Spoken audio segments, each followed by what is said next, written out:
भूख, एक भूखे आदमी की कहानी। बटा हिंदी स्टोरी बटा बाय पुरानी कहानी। आज की यह कहानी जो मैं आपके सामने पेश करने जा रहा हूँ, यह कहानी बहुत ही दुखदायक हो सकती है।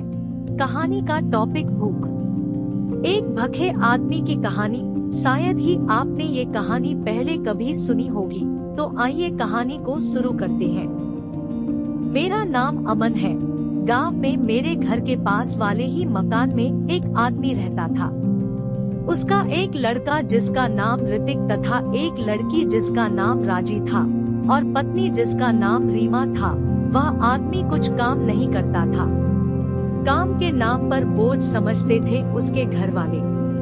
वह सुबह उठकर गांव के ठीक बीचों बीच एक मंदिर था। मंदिर के पास ही एक नीम का पेड़ भी इतना गहरा और ठंडी छाया वाला जिसकी छांव में अगर कोई भी एक बार चला भी गया तो उठकर वापस जाने का मन ही नहीं करता था। उसी मंदिर वाले नीम के पेड़ की छांव में जाकर दिन भर लोगों के सामने ये बात फेंकी, वो बात फेंकी। पूरा दिन वही गुजर जाता था और रात होने पर घर आकर खाना खाकर कुंभकर्ण की नींद सो जाता था।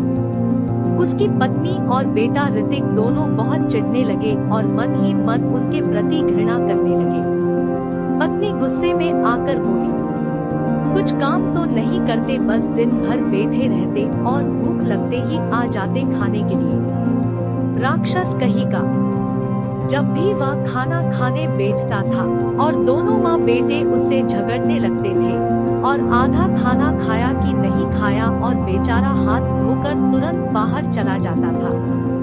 यह देख राजी बोली, क्या माँ आप भी पापा को खाना भी नहीं खाने देती? रोज यही बात, कहाँ जाए बेचारे पापा भी। लेकिन राजी करे भी तो क्या करे, थोड़ी बोली की माँ डांट कर चुप कर देती थी। मुंह से आवाज भी नहीं निकालने देती थी। पड़ोसी होने के कारण जब भी उनके घर में झगड़ा होता तो मैं तुरंत उनके घर के पीछे वाली खिड़की से सब सुन लेता था।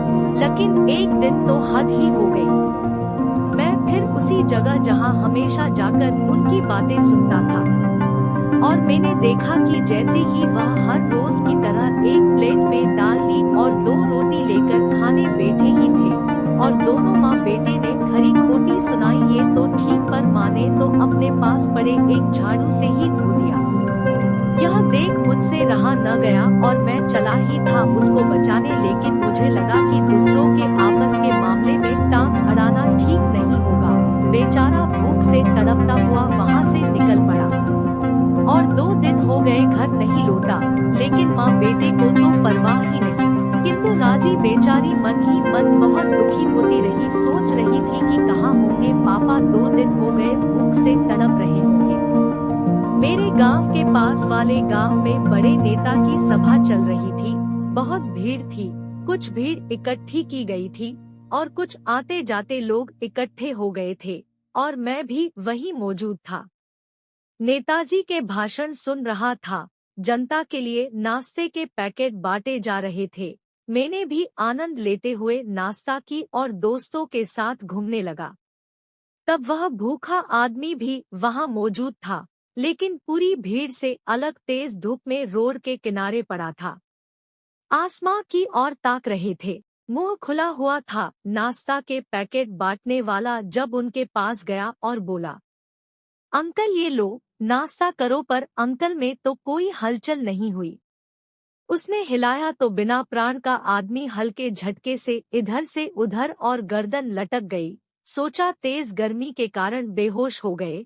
वह जोर से चिल्लाया तो चारों तरफ भीड़ एकत्र हो गई। जितने मुंह उतनी बातें। अरे इतनी तेज गर्मी में प्यासा होगा बेचारा, बेहोश हो गया। उम्र भी तो कितनी है, गरीब होगा बेचारा, भूख के कारण तड़प कर ये हाल हो गया। अरे कौन है, कहाँ से आए, कोई नहीं जानता। इतने में भीड़ देखकर मैं उनके पास पहुंचा और देखा तो चौंक गया। अरे ये क्या हो गया। मैंने उनकी दिल की धड़कन चेक की तो मेरा दिल थम सा गया। इतने में लोगों की आवाज आने लगी, अरे कौन है, ये आप जानते हैं क्या? तब मैं बोला, हाँ हाँ, मेरे पड़ोसी ही है। भूखे थे बेचारे, घर से परेशान थे।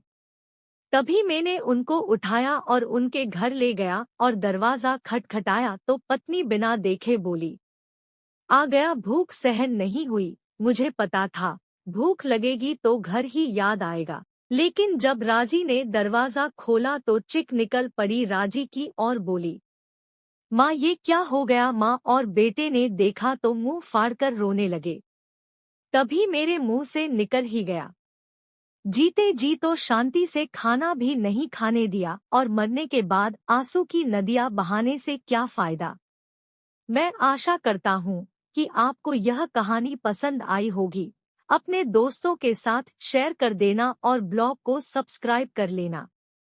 धन्यवाद।